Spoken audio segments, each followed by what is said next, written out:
Ces 10 propriétés à Miami Beach nous appartiennent de droit, a déclaré mon père au juge, d'une voix empreinte d'une assurance qui m'a donné la nausée. Ma mère acquiesçait à ses côtés, ajustant son collier de perles comme si elle assistait à un événement mondain et non à un procès décidant du sort de l'héritage de ma grand-mère. Le juge examina les documents pendant quelques secondes qui semblèrent une éternité.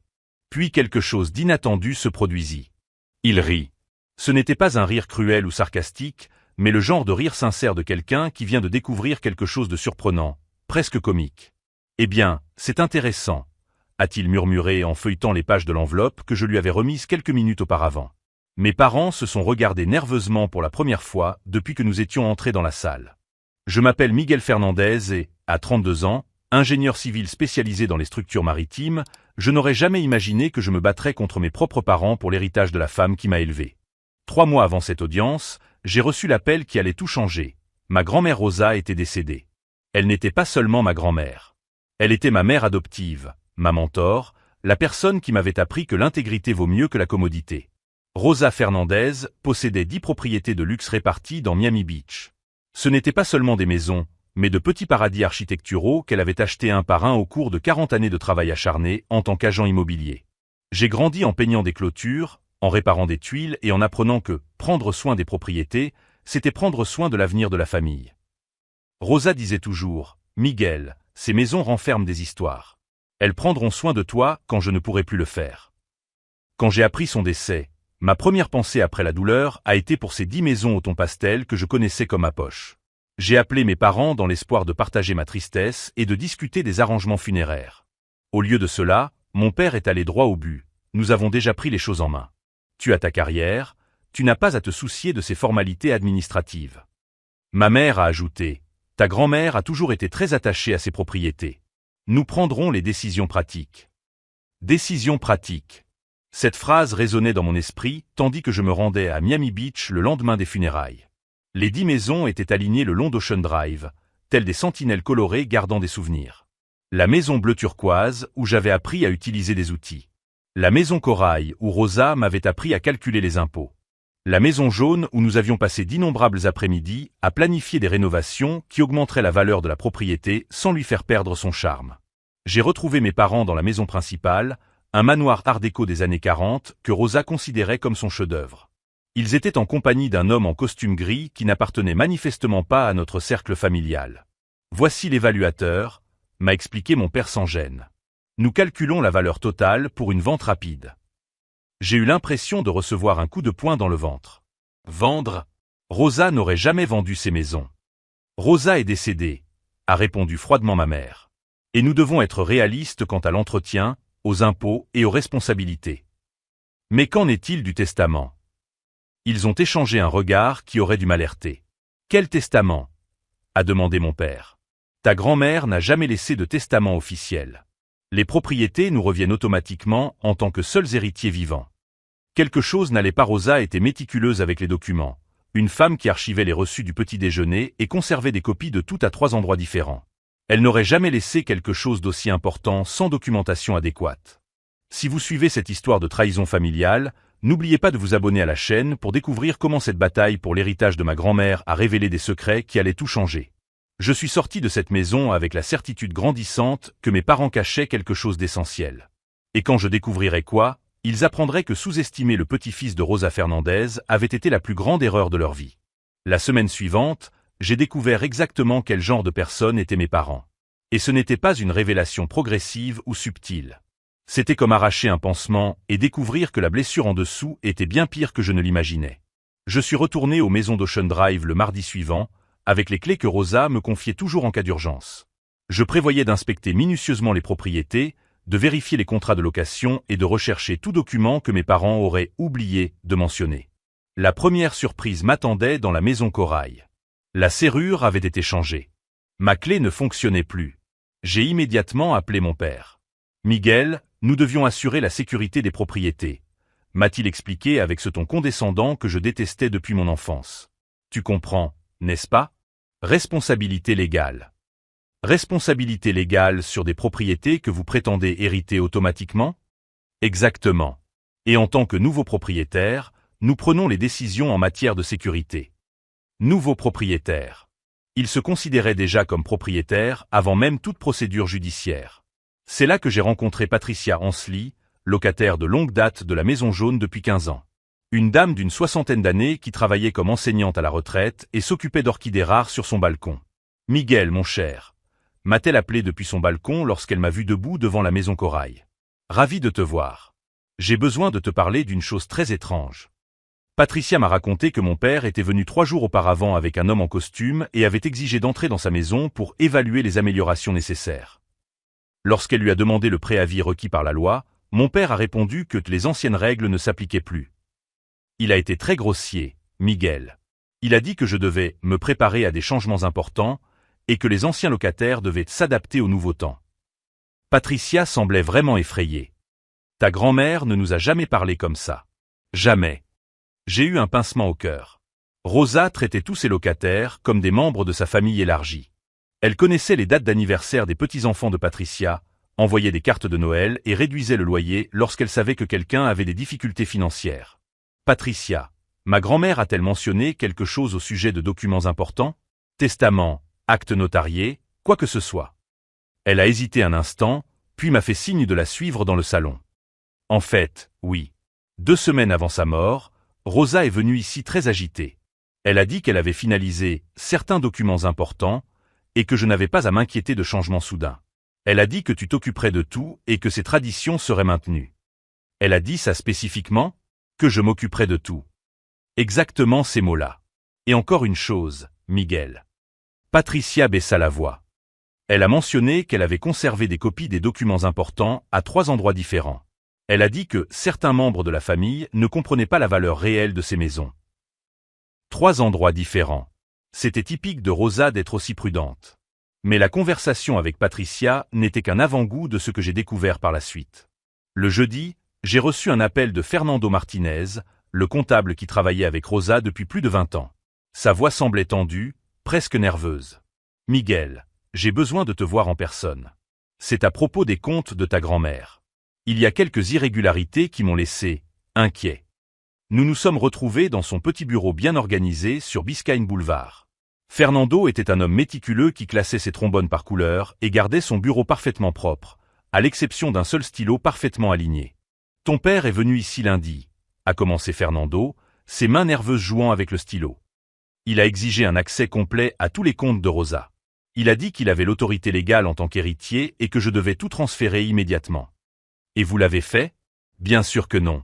Je lui ai expliqué qu'il fallait que je voie des documents officiels, un certificat de décès, un testament, une ordonnance du tribunal, quelque chose. Il s'est mis en colère, Miguel. Il a menacé de me poursuivre pour obstruction à la justice. Fernando s'est penché en avant, baissant la voix. Mais voilà le problème. Rosa est venue ici 3 semaines avant de mourir. Elle a réorganisé certains comptes, transféré de l'argent, apporté des modifications spécifiques. Et elle a laissé des instructions très claires sur qui devait avoir accès à quoi. Mon cœur s'est mis à battre plus fort. Quel genre d'instructions? Des instructions indiquant que vous deviez être l'administrateur principal de tous les biens. Pas seulement un bénéficiaire, Miguel. L'administrateur. Avec le pouvoir de décision sur les ventes, les locations, les rénovations, tout. Fernando a ouvert un dossier et m'a montré des documents signés par Rosa. Des transferts de comptes, des changements de bénéficiaires et une lettre d'instruction détaillant exactement comment elle voulait que les propriétés soient gérées. Il y a autre chose, a poursuivi Fernando. Rosa a spécifiquement mentionné qu'elle ne faisait pas confiance à vos parents pour préserver le caractère communautaire des propriétés. Elle a dit qu'ils ne verraient que des chiffres, pas des personnes. Les paroles de ma grand-mère résonnaient dans mon esprit. Elle connaissait mes parents mieux que je ne l'imaginais. Mais le coup de grâce est venu à la fin de la semaine. En roulant sur Ocean Drive vendredi après-midi, j'ai vu quelque chose qui m'a fait bouillir le sang. Devant la maison bleue turquoise, il y avait un panneau « Bientôt, développement de luxe Martinez et Associates ». Martinez et Associates. La société de promotion immobilière qui transformait des maisons historiques en copropriétés génériques. Je me suis garé et j'ai marché jusqu'au panneau. En petits caractères en dessous, 10 unités résidentielles de luxe. Lancement prévu en décembre. Il ne prévoyait pas seulement de vendre les maisons de Rosa. Il prévoyait de les démolir et de construire un complexe résidentiel à la place. 15 minutes plus tard, Je frappais à la porte de la maison de mes parents avec une force qui a probablement effrayé les voisins. Ma mère a ouvert la porte, a vu mon expression et a immédiatement essayé de la refermer. J'ai mis mon pied dans l'interstice. Nous devons parler. Maintenant. Mon père est apparu derrière elle, les bras croisés. Miguel, tu dramatises. Je dramatise? Il y a un panneau de démolition sur les propriétés de grand-mère Rosa. Ils se sont regardés, et pendant une seconde, j'ai vu quelque chose qui m'a choqué. Ce n'était pas de la culpabilité ou de la gêne. C'était de l'irritation. De l'irritation parce que j'avais découvert la vérité. Écoute, Miguel, a soupiré mon père, comme s'il expliquait quelque chose d'évident à un enfant. Ces maisons sont vieilles, problématiques, elles ne rapportent pas vraiment d'argent. Le terrain vaut une fortune, mais les structures sont un gouffre financier. Un gouffre financier? Rosa vivait des loyers de ces maisons. Rosa était trop sentimentale, dit froidement ma mère. Elle demandait des loyers inférieurs au marché, dépensait une fortune en entretien inutile, traitait les locataires comme sa famille. Ce n'est pas une façon de gérer une entreprise. Ce n'était pas une entreprise, ai-je dit en élevant la voix. C'était son foyer. C'était la communauté qu'elle avait construite. Mon père a ri. Il a littéralement ri. Miguel, tu es ingénieur. Tu comprends les chiffres. Ces propriétés peuvent générer 10 fois plus de profit en tant que lotissement résidentiel. Et les locataires? Patricia vit là depuis 15 ans. Franck a élevé ses enfants dans cette maison. Ils trouveront d'autres endroits, a déclaré ma mère en ajustant son collier comme si nous discutions de la météo. C'est ainsi que fonctionne le progrès. J'ai regardé ces deux personnes qui m'avaient élevé et j'ai réalisé quelque chose de dévastateur. Je ne les reconnaissais pas. Peut-être ne les avais-je jamais vraiment connus. Rosa a laissé des instructions précises sur la manière dont les propriétés devaient être gérées, ai-je déclaré. L'expression de mon père changea instantanément. Quelles instructions? Celles que vous avez commodément oublié de mentionner lorsque vous avez prétendu qu'il n'y avait pas de testament. Le silence qui suivit fut si tendu que je pouvais entendre le tic-tac de l'horloge de la cuisine. Finalement, mon père prit la parole, d'une voix plus basse et plus dangereuse que je ne lui avais jamais entendue. Miguel, tu joues avec des choses que tu ne comprends pas. Il y a beaucoup d'argent en jeu ici. Des gens puissants. Des contrats signés. La menace implicite n'était pas du tout subtile. Je quittais la maison de mes parents ce soir-là avec une clarté cristalline sur 3 choses. Premièrement, ils savaient exactement que Rosa avait laissé des instructions spécifiques. Deuxièmement, ils ignoraient délibérément ses souhaits. Et troisièmement, ils n'allaient pas s'arrêter avant d'avoir transformé l'héritage de ma grand-mère en profit personnel. Mais il y avait une 4e chose qu'ils ignoraient à mon sujet. En tant qu'ingénieur spécialisé dans les structures maritimes, j'avais appris très tôt que les fondations les plus solides sont celles qui résistent non seulement au poids, mais aussi à la pression latérale inattendue. Et j'étais sur le point d'exercer une pression latérale qu'ils ne verraient jamais venir. Le lundi suivant, j'ai découvert que la situation était devenue beaucoup plus urgente que je ne l'avais imaginé. J'ai reçu un appel de Patricia à 7 heures du matin, la voix tremblante d'indignation. Miguel, ils sont venus ici pendant le week-end. Des hommes avec des casques et des planches à dessin, qui mesuraient tout. Ils ont dit que nous devions quitter les lieux dans les 30 jours pour des rénovations structurelles d'urgence. 30 jours. Mes parents avaient considérablement accéléré le calendrier. Je suis arrivé aux maisons d'Ocean Drive 15 minutes plus tard et j'ai découvert une scène qui m'a fait bouillir le sang.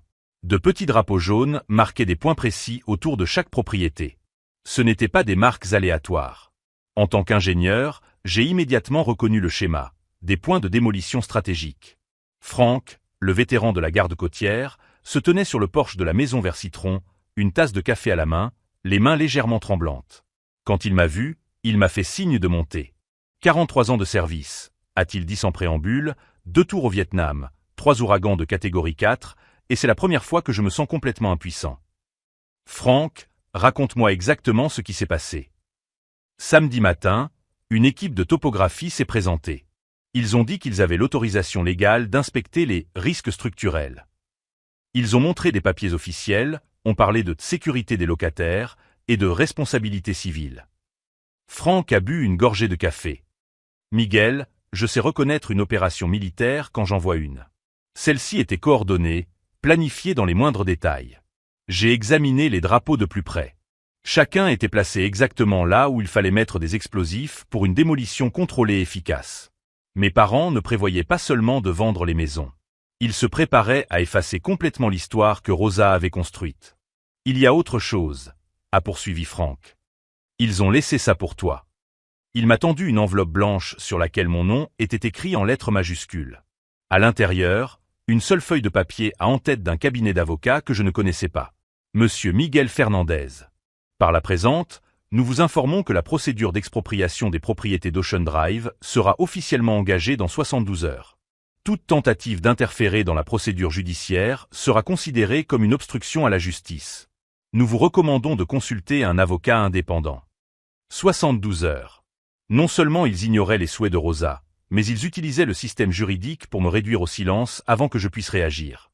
Je m'assis sur la terrasse à côté de Franck, sentant le poids de la situation s'installer. Franck, j'ai besoin de te demander quelque chose. Rosa a-t-elle jamais mentionné où elle conservait ses documents importants, à part la banque et le comptable? Franck réfléchit un instant. Elle était obsédée par les coffres-forts. Elle disait que les personnes importantes gardaient toujours des copies de sauvegarde dans des endroits où personne ne penserait à chercher. Quel genre d'endroit? L'église, la caserne des pompiers, même la bibliothèque. Des lieux publics où les documents seraient en sécurité, même si quelque chose lui arrivait. La bibliothèque. Rosa avait été bénévole à la bibliothèque principale de Miami Beach pendant plus de 2 décennies. Elle disait toujours que les bibliothèques étaient les véritables coffres-forts de l'humanité. 40 minutes plus tard, je discutais avec Hélène Morrison, la bibliothécaire en chef qui connaissait Rosa depuis les années 80. Miguel, mon cher, m'a salué Hélène en me serrant dans ses bras. Je suis désolé pour votre grand-mère. C'était une force de la nature. Hélène, Rosa a laissé quelque chose ici? Des documents, des lettres, quelque chose qu'elle vous a demandé de garder? Hélène hésita un instant, puis me fit signe de la suivre dans une petite pièce à l'arrière de la bibliothèque. Elle sortit d'un placard fermé à clé une boîte en bois que je reconnus immédiatement. Rosa l'utilisait pour ranger de vieilles photos. Elle l'a apportée 2 semaines avant sa mort, m'expliqua Hélène. Elle a dit que si quelque chose lui arrivait, vous seul deviez avoir accès à son contenu. Les mains tremblantes, j'ouvris la boîte. À l'intérieur se trouvaient 3 enveloppes scellées, chacune portant une date différente sur le devant. La première datait de 6 mois. La deuxième, de 3 mois. La troisième, de la semaine précédant sa mort. J'ai ouvert le plus ancien en premier. C'était une lettre manuscrite de Rosa expliquant ses soupçons sur les motivations de mes parents. Le deuxième enveloppe contenait des copies de documents montrant que mes parents avaient consulté des évaluateurs immobiliers et des avocats spécialisés dans le développement immobilier alors que Rosa était encore en vie. Mais c'est la troisième enveloppe qui a tout changé. À l'intérieur, il y avait un testament complètement différent de celui que Fernando m'avait montré. Celui-ci était signé, notarié et daté de seulement 5 jours avant la mort de Rosa. Et dans ce testament, je n'étais pas seulement l'administrateur des propriétés. J'en étais le propriétaire légal absolu. Avec le testament, il y avait une lettre personnelle qui commençait ainsi. « Miguel, si tu lis ceci, cela signifie que mes pires craintes se sont confirmées. J'ai découvert que tes parents prévoient de détruire tout ce que j'ai construit pour en tirer un profit rapide. Je ne peux pas permettre cela. Les maisons d'Ocean Drive ne sont pas seulement des propriétés. Elles sont le foyer de personnes qui me font confiance depuis des décennies. Elles représentent la stabilité dans un monde qui ne cesse de se détériorer. » La lettre expliquait ensuite que Rosa avait découvert les plans de mes parents grâce à des conversations téléphoniques qu'elle avait accidentellement entendues. Elle savait qu'ils avaient l'intention de la déclarer mentalement incapable si elle résistait. C'est pourquoi j'ai rédigé ce testament final en secret, avec des témoins qu'ils n'ont jamais rencontrés et un avocat qu'ils n'auraient jamais songé à enquêter. Tu es la seule personne en qui j'ai confiance pour maintenir en vie la communauté que nous avons construite. Hélène observa mon expression pendant que je lisais. Miguel, elle était très inquiète ces derniers jours. Elle semblait porter un poids énorme. Je fermai les yeux, ressentant à la fois de la tristesse pour la douleur que Rosa avait endurée seule et une détermination inébranlable pour ce que je devais faire. Hélène, j'ai besoin d'utiliser le téléphone de la bibliothèque. J'ai appelé Andrea Wallace, l'avocate spécialisée dans les litiges immobiliers que Fernando m'avait recommandé. Je lui ai rapidement expliqué la situation et elle a accepté de me rencontrer à son bureau dans 1 heure. En roulant sur Biscayne Boulevard avec la boîte de Rosa sur le siège passager, j'ai ressenti quelque chose que je n'avais pas éprouvé depuis que j'avais appris sa mort. Ce n'était pas seulement de l'espoir ou du soulagement. C'était une clarté absolue. Mes parents avaient sous-estimé 2 choses fondamentales. Premièrement, l'amour et la prévisibilité de Rosa. Deuxièmement, ma détermination à honorer non seulement ses souhaits, mais aussi les droits de personnes comme Patricia et Franck qui avaient construit leur vie autour de la stabilité qu'elle leur procurait. Dans la salle d'accueil du cabinet d'Andrea, j'ai mentalement organisé tout ce que j'avais découvert ces derniers jours. Le comptable avec les registres de la réorganisation financière de Rosa. Les locataires avec leurs témoignages sur ses intentions. La bibliothécaire qui avait conservé des preuves cruciales. Et maintenant, un testament final qui changeait complètement la donne juridique. En attendant d'être appelé dans le bureau de l'avocate, j'ai ressenti un étrange sentiment de calme. Pour la première fois depuis les funérailles de Rosa, je ne réagissais pas aux actions de mes parents. J'étais sur le point de prendre l'initiative. Ce qu'ils ne savaient pas, c'est que Rosa m'avait enseigné bien plus que l'ingénierie et l'entretien des bâtiments. Elle m'avait appris que les fondations les plus solides sont construites non seulement pour supporter le poids, mais aussi pour résister aux tremblements de terre. Et le tremblement de terre qui allait frapper la stratégie de mes parents serait d'une magnitude qu'ils n'auraient jamais imaginé possible. Le bureau d'Andrea Wallace reflétait exactement le type d'avocate dont j'avais besoin. Des murs couverts de diplômes, des étagères remplies de recueils de jurisprudence et un bureau parfaitement organisé où chaque document avait sa place spécifique.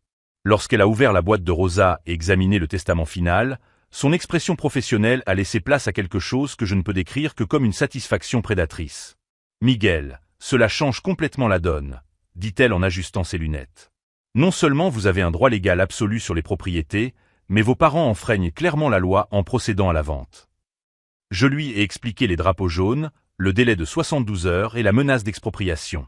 Andrea a rapidement pris des notes, posant des questions précises sur la chronologie et les preuves. Ils utilisent l'intimidation juridique pour accélérer le processus, a-t-elle conclu. C'est typique de ceux qui savent qu'ils opèrent sur un terrain glissant. Plus vite ils finaliseront la transaction, plus il sera difficile de la renverser. Alors, que faisons-nous ? Premièrement, un embargo judiciaire immédiat. Je vais déposer une injonction aujourd'hui, même pour empêcher toute modification des propriétés. Elle fit une pause, étudiant mon expression. Mais il y a autre chose que je dois vous demander. Voulez-vous simplement protéger les maisons, ou voulez-vous que vos parents subissent les conséquences de leurs actes ? La question me prit au dépourvu. Pendant tous ces jours passés à rassembler des preuves et à découvrir la vérité, je m'étais concentré uniquement sur le respect des souhaits de Rosa. Mais Andrea avait raison. Mes parents n'avaient pas seulement ignoré le testament de ma grand-mère. Ils avaient délibérément menti, intimidé des locataires vulnérables et tenté de détruire un héritage de plusieurs décennies par cupidité personnelle. « Je veux que justice soit faite », répondis-je. Rosa le mérite. Et les personnes qui lui ont fait confiance aussi. Andrea a souri pour la première fois depuis notre rencontre. Alors faisons les choses correctement. J'ai une stratégie qui va au-delà de la simple récupération des propriétés. Elle m'a expliqué son plan en détail. Premièrement, l'embargo judiciaire protégerait immédiatement les maisons. Deuxièmement, elle intenterait une action en justice pour dissimulation frauduleuse de testament. Troisièmement, et plus dévastateur encore, elle poursuivrait mes parents pour intimidation des locataires et tentative de fraude immobilière. Ce qui est génial, c'est qu'ils ont eux-mêmes créé les preuves, a poursuivi Andrea. Les banderoles de démolition, les délais artificiels, les menaces envers les locataires. Tout est documenté et attesté. Je suis sorti de son bureau 2 heures plus tard avec un dossier rempli de documents juridiques et un calendrier d'action qui commencerait le lendemain matin. Pour la première fois depuis des semaines, j'avais l'impression de ne pas être simplement en train de réagir au mouvement de mes parents. C'était moi qui dictais les règles du jeu. Mais mes parents ne sont pas restés les bras croisés pendant que j'organisais ma stratégie. Le mercredi matin, j'ai reçu un appel hystérique de Patricia. « Miguel, ils ont amené des machines. Des excavatrices, des camions, des hommes avec des casques partout. » Je suis arrivé sur les lieux 20 minutes plus tard pour découvrir une scène qui m'a fait bouillir le sang. 3 excavatrices étaient stratégiquement positionnées entre les maisons et une équipe de démolition inspectait les structures avec des planches à dessin et des appareils de mesure. Mon père supervisait le tout depuis une caravane temporaire installée dans le parking, parlant au téléphone comme un général commandant des opérations militaires. Je me suis dirigé directement vers la caravane et j'ai frappé à la porte. Il m'a vu à travers la fenêtre et a terminé son appel avant de sortir. « Miguel, tu ne devrais pas être ici », m'a-t-il dit, sans même essayer de cacher son irritation. « C'est une propriété privée maintenant. » Propriété privée ? Sur la base de quel document ? Il a sorti un papier de sa poche et l'a déplié devant moi. Il s'agissait d'une ordonnance judiciaire temporaire accordant l'autorisation d'effectuer une inspection structurelle d'urgence en raison de risques pour la sécurité publique. J'ai étudié le document. Il était authentique, signé par un juge que je ne connaissais pas dans un tribunal situé à 2 heures de route. Comment avez-vous obtenu cela si rapidement ? Mon père sourit avec une assurance qui me donna la nausée. Miguel, tu n'es pas le seul dans la famille à avoir des relations. Nous avons aussi des avocats. Des avocats coûteux qui savent accélérer les procédures lorsque cela est nécessaire. C'est alors que j'ai compris l'ampleur réelle de ce à quoi j'étais confronté. Mes parents n'étaient pas seulement cupides. Ils avaient un plan coordonné, des ressources financières substantielles et la volonté d'utiliser le système juridique comme une arme. Les locataires ont des droits, ai-je dit. Les locataires ont 48 heures pour quitter les lieux en raison des risques structurels identifiés, a-t-il répondu en pointant une section spécifique du document. Nous ne voulons pas que quelqu'un soit blessé lorsque ces vieilles maisons commenceront à s'effondrer. La menace implicite était claire. Si je ne reculais pas, mes parents trouveraient un moyen de rendre les maisons dangereuses afin de forcer l'expulsion immédiate des locataires. Je suis retourné à ma voiture, les mains tremblantes, non pas de peur, mais d'une colère si pure que j'avais du mal à conduire. J'ai immédiatement appelé Andrea. Ils ont anticipé nos mouvements, m'a-t-elle dit après que je lui ai expliqué la situation. C'est plus sophistiqué que je ne le pensais, mais aussi plus désespéré. Qu'est-ce que cela signifie? Cela signifie qu'ils savent qu'ils sont vulnérables et qu'ils essaient de conclure la transaction avant que nous puissions agir. C'est une stratégie risquée qui pourrait se retourner contre eux. Andrea a travaillé tout l'après-midi à organiser une réponse juridique. Pendant ce temps, je suis allé de maison en maison pour parler à chaque locataire, documenter leurs histoires et recueillir des témoignages sur les tactiques d'intimidation. Franck m'a accueilli sur le porche de la maison vers Citron avec une expression mêlant colère et détermination militaire. Miguel, j'ai servi mon pays pendant 4 décennies. Je ne vais pas me laisser expulser de ma maison par 2 spéculateurs cupides. Franck, cela pourrait mal tourner. Ils ont des ressources et ne semblent pas se soucier d'utiliser des méthodes douteuses. Il a ri, mais ce n'était pas un rire amusé. Mon garçon, j'ai affronté des tempêtes dans l'Atlantique Nord qui ont duré 3 jours d'affilée. Des tempêtes qui ont brisé des navires de guerre en 2. Tes parents sont peut-être intelligents, mais ils ne sont rien comparés à ce que j'ai vécu. Patricia a également refusé de se laisser intimider. 15 ans dans cette maison, Miguel. 15 ans à payer le loyer à jour, à entretenir le jardin, à participer à la vie de la communauté. Je ne vais pas les laisser m'expulser pour construire un autre immeuble générique. La détermination des locataires m'a donné de la force, mais a également accru ma responsabilité. Je ne me battais plus seulement pour l'héritage de Rosa. Je protégeais la vie et le foyer de personnes qui me faisaient confiance. Si vous suivez cette bataille entre tradition familiale et cupidité des entreprises, abonnez-vous à la chaîne, car la stratégie que j'ai mise en place dans la suite montrera comment la détermination peut vaincre des ressources apparemment illimitées.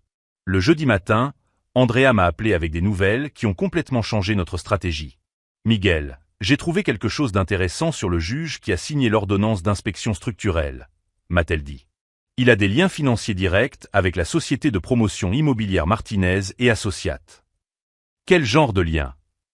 Le genre qui invalide toute décision judiciaire qu'il prendrait concernant ses propriétés. Un conflit d'intérêts évident. Cela ouvrait une nouvelle ligne d'attaque. Non seulement mes parents violaient le testament de Rosa, mais ils utilisaient la corruption judiciaire pour accélérer le processus. Andrea, puis-je te poser une question? Combien de temps faudrait-il pour réparer complètement tous les dommages si nous gagnons? Cela dépend des dommages qu'ils auront causés avant que nous ne les arrêtions. Chaque jour de retard peut signifier des semaines de reconstruction. C'est alors que j'ai pris la décision qui allait changer le cours de la bataille. Au lieu de me contenter de réagir défensivement aux mouvements de mes parents, j'allais les forcer à réagir aux miens. Andrea, je veux accélérer notre calendrier. Nous allons tout déposer aujourd'hui. L'embargo, l'action pour fraude, la plainte pour corruption, tout simultanément. Miguel, c'est risqué. Si nous n'avons pas suffisamment de preuves pour étayer toutes les accusations. Nous les avons. Les jeux interrompus. Rosa a tout documenté. Fernando a les registres financiers. Hélène a le testament authentifié. Les locataires ont des témoignages d'intimidation. Et maintenant, vous avez découvert la corruption judiciaire. Andrea est resté silencieux pendant quelques secondes. Tu sais quoi? Tu as raison. Ils veulent une guerre juridique? Nous allons leur donner une guerre juridique. Nous avons passé le reste de la journée de jeudi et toute la journée de vendredi à préparer une offensive juridique coordonnée. Andrea a contacté des collègues spécialisés dans la corruption judiciaire. J'ai classé tous les documents de Rosa par ordre chronologique parfait. Fernando a préparé des rapports financiers détaillés montrant les irrégularités dans les comptes. Hélène, de la bibliothèque, a fourni une déclaration notariée sur la manière dont Rosa avait conservé le testament, y compris les dates et les témoins du processus. Patricia et Frank ont signé des dépositions détaillées sur les tactiques d'intimidation. Le vendredi soir, nous avions un dossier de plus de 200 pages documentant chaque aspect de la fraude de mes parents. Mais c'est samedi matin que j'ai reçu l'appel qui a transformé notre stratégie défensive en un piège mortel pour mes parents. Miguel, c'était la voix de Fernando, chargée d'une excitation que je n'avais jamais entendue auparavant. Je dois te voir immédiatement. J'ai découvert quelque chose sur les finances de ton père qui va tout changer. Nous nous sommes retrouvés dans son bureau 1 heure plus tard. Fernando avait étalé des documents sur toute la table, soulignant des chiffres et des dates avec des marqueurs de couleur. Ton père n'a pas les moyens de financer toute cette opération, a-t-il déclaré sans préambule. Les excavatrices, les avocats coûteux, l'ordonnance judiciaire corrompue, tout cela coûte des centaines de milliers de dollars. Alors comment fait-il pour payer? Fernando a souri comme quelqu'un qui vient de résoudre un casse-tête complexe. Il a contracté des emprunts en utilisant les propriétés de Rosa comme garantie.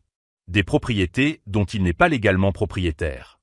La signification de cette phrase m'a frappé comme un coup de tonnerre.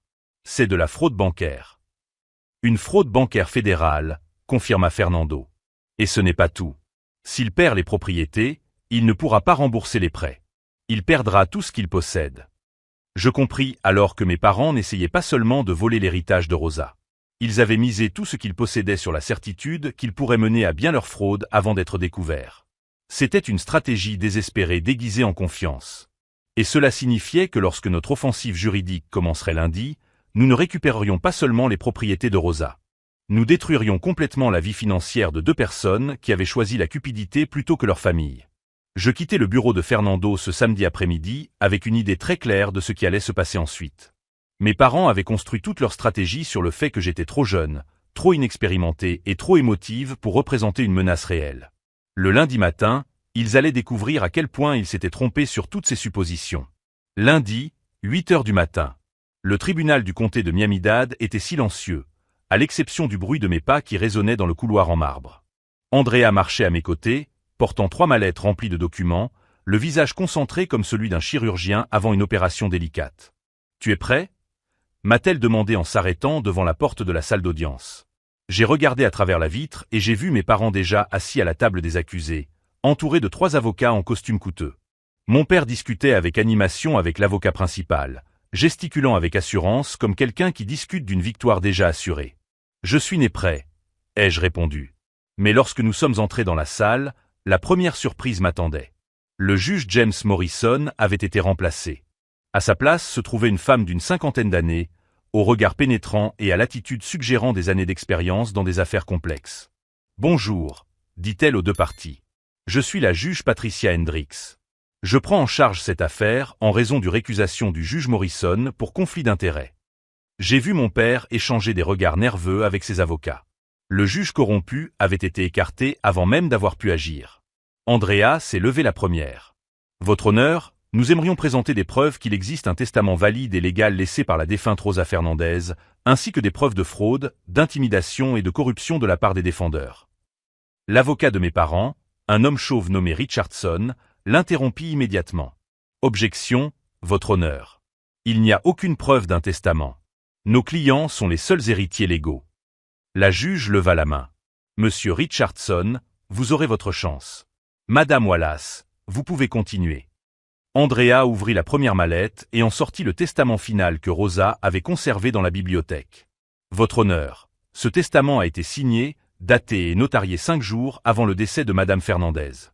Il désigne explicitement Miguel Fernandez comme seul propriétaire légal des 10 propriétés. » Richardson se leva à nouveau. « Prétendument signé, votre honneur. En l'absence des témoins requis, nous contestons son authenticité. » C'est alors qu'Andrea sourit pour la première fois de la journée. « Nous avons 2 témoins présents dans la salle, votre honneur. » Les portes de la salle s'ouvrirent et Hélène, de la bibliothèque, entra accompagnée d'une femme âgée que je ne reconnaissais pas. Mon père pâlit littéralement. « Voici Hélène Morrison, bibliothécaire en chef, qui a conservé le testament conformément aux instructions de la défunte, » expliqua Andrea. « Et voici Dorothy Chen, voisine de Madame Fernandez depuis 30 ans et l'un des témoins de la signature. » Dorothy s'est dirigée vers le micro d'un pas assuré. Rosa m'a demandé d'être témoin de la signature du testament parce qu'elle ne croyait pas que la famille respecterait ses souhaits. Elle disait qu'il ne voyait que l'argent là où elle voyait une communauté. L'expression de mon père est passée de nerveuse à véritablement effrayée. Ma mère chuchotait frénétiquement avec Richardson. Mais la juge ne faisait que s'échauffer. « Monsieur Miguel, veuillez expliquer vos allégations de fraude. » Je me suis levé, sentant des décennies d'injustice accumulées se transformer en une clarté cristalline. « Votre honneur, mes parents n'ont pas seulement caché le testament valide de ma grand-mère. Ils ont utilisé des propriétés qui ne leur appartiennent pas légalement comme garantie pour des prêts fédéraux. » Richardson bondit de sa chaise. C'est une accusation grave et sans fondement. Andrea ouvrit la deuxième mallette et en sortit un dossier épais. « Votre honneur, nous avons ici des documents de la First National Bank montrant que Mark Fernandez a obtenu des prêts de 700 000 $ en utilisant les propriétés d'Ocean Drive comme garantie. Des prêts contractés 3 jours après la mort de Rosa, avant toute procédure légale d'héritage. » La salle est devenue complètement silencieuse. Je pouvais entendre mon cœur battre dans mes oreilles. La juge a feuilleté les documents bancaires, son expression se durcissant à chaque page. « Monsieur Fernandez, avez-vous utilisé des propriétés qui ne vous appartiennent pas comme garantie pour des prêts fédéraux ?» Mon père s'est levé lentement, son assurance précédente ayant complètement disparu. « Votre honneur, nous pensions avoir un droit légal sur ces propriétés. » Vous pensiez ou saviez qu'il existait un testament déclarant le contraire. Le silence qui a suivi a duré 10 secondes interminables. C'est alors qu'Andrea a joué sa dernière carte. « Votre honneur, nous avons des preuves que les accusés non seulement connaissaient l'existence du testament, mais ont également tenté de le détruire. » Elle sortit de la troisième mallette quelque chose qui me coupa le souffle. Il s'agissait d'un enregistrement audio sur un petit appareil numérique. Cet enregistrement a été réalisé par Rosa Fernandez elle-même dans ses derniers jours, lorsqu'elle a soupçonné que sa famille pourrait tenter de contester ses dernières volontés. Andrea appuya sur « Play ». La voix de ma grand-mère, faible mais claire, emplit la salle d'audience. Nous sommes aujourd'hui le 15 mars. J'ai découvert que Mark et Linda prévoient de vendre mes maisons dès mon décès. J'ai entendu une conversation téléphonique dans laquelle ils discutaient d'éliminer toute complication juridique susceptible de retarder la vente. Je ne sais pas s'ils ont vu le testament que j'ai signé, mais s'ils l'ont vu, je suis sûr qu'ils essaieront de le faire disparaître. La voix de Rosa continua. « Miguel, si tu écoutes ceci, cela signifie que mes craintes se sont confirmées. Les maisons t'appartiennent de droit, mais plus important encore, elles sont ta responsabilité. Prends soin des personnes qui considèrent ces endroits comme leur foyer. » Le choc fut dévastateur. Ma mère se mit à pleurer silencieusement. Mon père restait immobile comme une statue. Mais la juge n'avait pas fini. Elle prit un autre document de la pile et l'examina attentivement. Après quelques instants, quelque chose d'extraordinaire se produisit. Elle rit. Ce n'était pas un rire cruel ou sarcastique. C'était le genre de rire sincère de quelqu'un qui vient de découvrir quelque chose de surprenant, presque comique. « Eh bien, c'est intéressant », murmura-t-elle en feuilletant les pages. Mes parents se regardèrent nerveusement. Richardson tenta de s'approcher de la table de la juge. « Votre honneur, y a-t-il un problème avec les documents ?» La juge leva les yeux, un petit sourire toujours aux lèvres. « Monsieur Richardson, il y a ici quelque chose que vos clients ne semblent pas savoir. » L'atmosphère dans la salle était si tendue qu'elle semblait palpable. « Ce que j'ai découvert dans ces documents, poursuivit la juge, c'est que Rosa Fernandez n'a pas laissé un seul testament à Miguel. Elle en a laissé 2. » Andrea m'a regardé avec une surprise sincère. Cela ne faisait pas partie de nos plans. Le premier testament, daté de 6 mois, lègue effectivement les biens à Miguel. Mais il existe un deuxième testament, signé une semaine après le premier, qui ajoute une clause très spécifique. La juge a marqué une pause dramatique, observant la réaction de toutes les personnes présentes dans la salle. Si un membre de la famille tente de contester frauduleusement le testament ou d'utiliser les biens à des fins personnelles avant la résolution légale, ces personnes perdent automatiquement tout droit à l'héritage et sont tenues de restituer le triple de toute somme obtenue par des transactions illégales. Le visage de mon père passa par plusieurs nuances de pâle avant de se fixer sur un vert grisâtre maladif. Cela signifie, expliqua la juge avec un calme mortel, que Mark et Linda Fernandez doivent à la succession de Rosa Fernandez 2 100 000 $ en remboursement des prêts frauduleux. Richardson se mit à bredouiller des objections incohérentes, mais la juge le fit taire d'un geste. De plus, les tentatives d'intimidation des locataires, l'utilisation d'ordonnances judiciaires obtenues par corruption et la dissimulation délibérée d'un testament constituent un crime fédéral. Je transmets cette affaire au ministère public fédéral pour qu'il mène une enquête criminelle. Ma mère s'est effondrée, sanglotant bruyamment. Mon père restait immobile, fixant le sol comme s'il cherchait une fissure dans laquelle il pourrait disparaître. Mais la juge n'avait pas encore fini. Monsieur Miguel Fernandez, approchez-vous. Je me suis dirigé vers son bureau avec des jambes qui semblaient appartenir à quelqu'un d'autre. Jeune homme, votre grand-mère était une femme très sage. Non seulement elle avait prévu exactement ce qui allait se passer, mais elle avait également mis en place un mécanisme pour vous protéger, vous et les locataires qu'elle considérait comme sa famille. Elle m'a remis une enveloppe scellée. À l'intérieur de cette enveloppe se trouvent les titres de propriété définitifs des 10 biens immobiliers, désormais officiellement enregistrés à votre nom, ainsi qu'un fonds fiduciaire que Rosa a spécialement créé pour l'entretien et l'amélioration des biens immobiliers. J'ai regardé mes parents une dernière fois. Ils semblaient avoir vieilli de 10 ans en 10 minutes. L'audience est close, a déclaré la juge. Monsieur Miguel, félicitations pour votre héritage. Monsieur et Madame Fernandez, vous avez 48 heures pour rendre les clés de toutes les propriétés et entamer la procédure de restitution financière. Alors que la salle se vidait, je suis resté debout à côté d'Andrea, essayant de comprendre ce qui venait de se passer. Ce n'était pas seulement une victoire. C'était une revendication complète de tout ce que Rosa avait travaillé pour construire. Mes parents sont passés devant moi en sortant, sans un mot, sans un regard. 32 ans de relations familiales avaient pris fin dans cette salle. Mais quand j'ai regardé par la fenêtre et que j'ai vu Patricia me faire signe depuis le parking, Franck ajustant sa casquette militaire avec un sourire fier, et Hélène tenant un bouquet de fleurs, j'ai compris que j'avais gagné quelque chose de bien plus précieux que ce que j'avais perdu. Rosa m'avait laissé non seulement des biens immobiliers, mais aussi une famille choisie. Une communauté qu'elle avait cultivée avec amour et qu'il m'incombait désormais de protéger. Je suis sorti de cette pièce en sachant que le véritable combat n'avait pas été contre mes parents, mais pour quelque chose de bien plus grand. Et enfin, après des mois de douleur et d'incertitude, ce combat était gagné. 3 mois plus tard, mes parents ont vendu la maison où j'avais grandi pour payer une petite partie de la restitution qu'ils devaient à la succession de Rosa. Ils ont déménagé dans un modeste appartement en banlieue, leurs réseaux sociaux complètement détruits lorsque l'histoire de la fraude s'est répandue à Miami Beach. Kyle a intégré un programme de réadaptation financé par le fonds que Rosa avait créé spécialement pour les membres de la famille qui avaient perdu leur chemin. Même dans la mort, elle prenait soin de nous tous. Dans les propriétés d'Ocean Drive, j'ai transformé l'ancien salon de la maison principale en centre communautaire.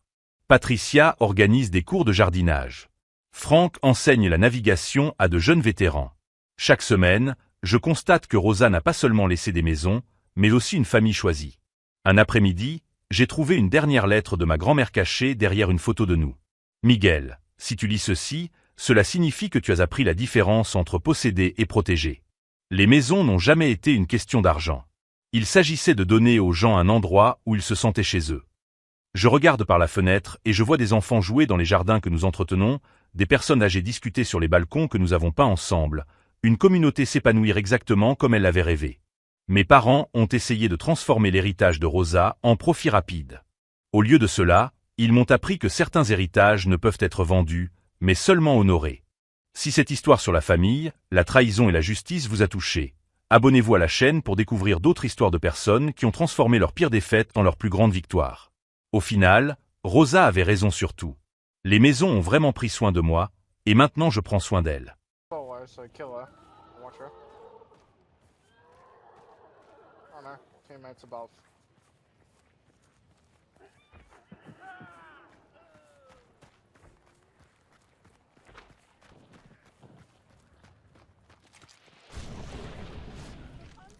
No, there's 3 of them in that direction. They're not in 75, I'm getting nailed. Okay, that one was a... That's not me. Nay's alive. I'm the one that's dying. That Okay, one was a never mind. solo then. I thought, wait, no, you're wearing a female skin now. Yeah. I heard a female go down, I just assumed it was Nay. I wanted to be pretty, but thank you. You are very pretty, it's all good. But 3 people in southwest. Yeah, well, maybe In we should, 75. push to burn cart and then run out. Maybe. Well, we're red now. Are you, bitch? In the woods.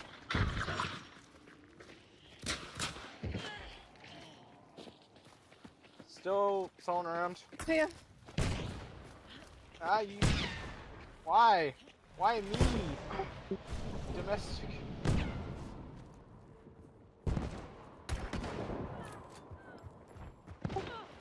I can't see anyone. Another bow user.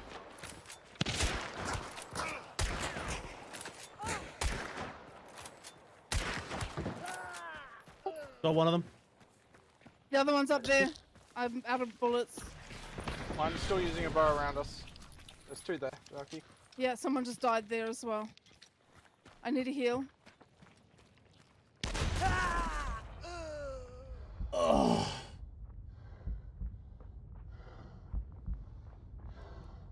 Yeah. They've got death cheat too, the one that killed me.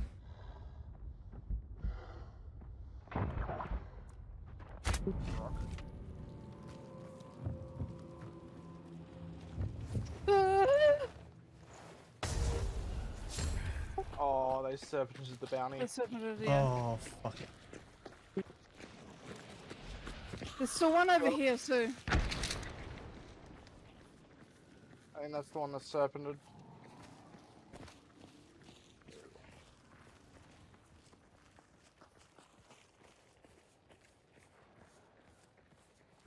Oh.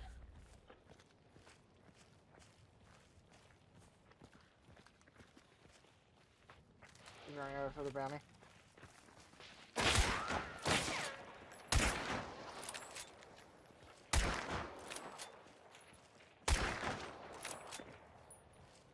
Well, I'm panicking with my shots. Oh, GG's. Oh, fucking, I was panicking with my shots. We were pincered. Hey, Totally. Viking! Alright, Wanna hear bad dad Vikings. jokes? Sure, go for it. Hit me with the dad joke. Yeah, no, like 3 teams, yeah. We're having trauma going to the toilet. I have PTSD. Oh my god.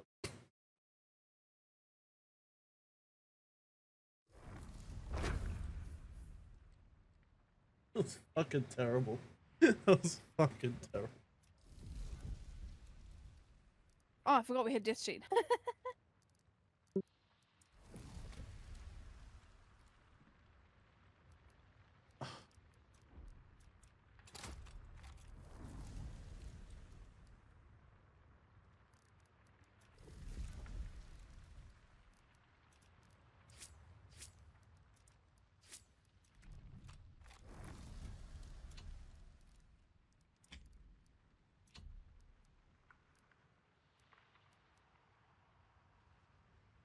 Oh, shit. Don't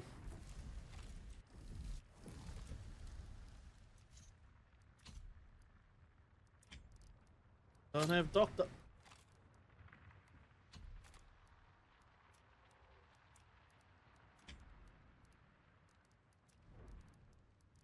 You actually just have to do 9 damage. No. Alright, what's the that? Yeah, there was fucking solos everywhere. Yeah. What, that many solos was there? 1, 2, 3, 4 solos and 2 trios. Lovely. One of which is us.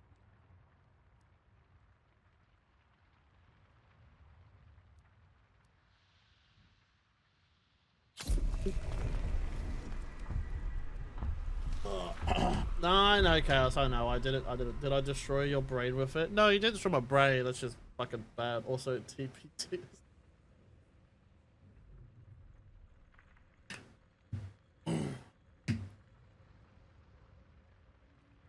Ugh.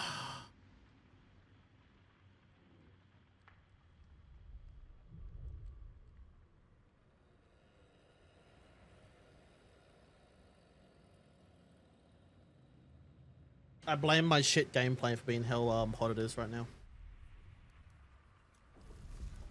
Yes, chat, that's what I blame. I definitely blame that. Oh, Chaos, did you see this? Look at this. It's got goat horns. So you can bash goats with it.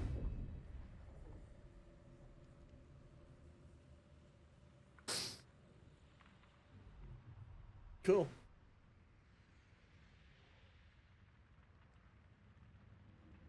Fuck, I fell for it. Shit. Hey, James, how you doing? Yeah, Chaos, just send me some food and I'll go start punching stuff.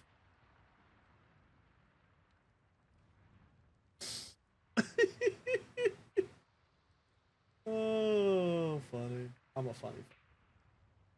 It may or may not be 4 a.m. here. Lol, bro. Once you're asleep. I don't start goat fights, but you kind of do. After your feed, it starts it. And it's happened 2 nights in a row, so... I don't know. They are peaceful when I feed them. Yeah, and then they start shit straight after you feed them. So, to me, that's just starting the fight.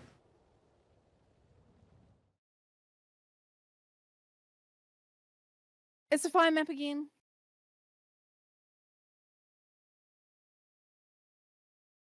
Did you sing your song again? That way? No, I didn't. Yeah, it probably still remembers it from last game. Yeah, probably. This is my favorite skin for any gun at the moment. The Queen Bee. It's very nice. This is very nice. That's the first time I've ever seen it. That brown one's just an R's. Yeah, because you feed it. Let's do this. We have to. Yes. Well, you have to. I mean, I have to. I ain't running the right guns here.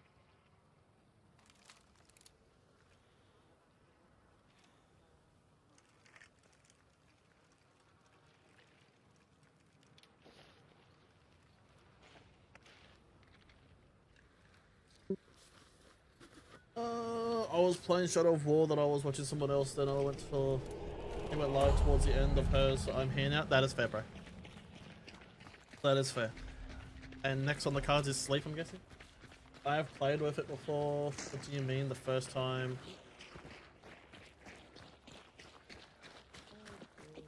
Shoot him? No, I'm not gonna shoot him. He's innocent.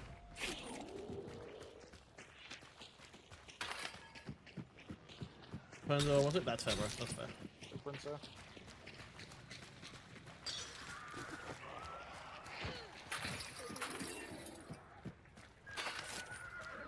Yeah, he's innocent.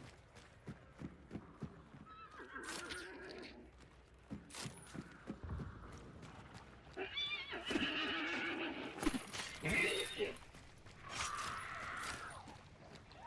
have a feeling the boss is legitimately in prison. Surrounded by fire.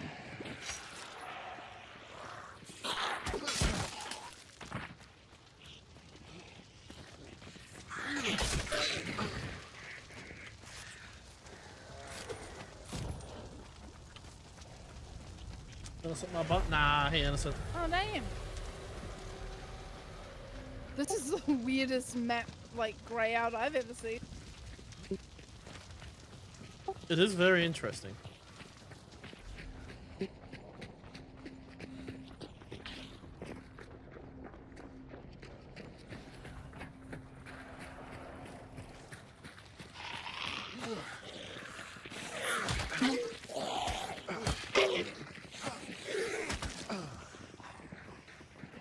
I'm out of energy.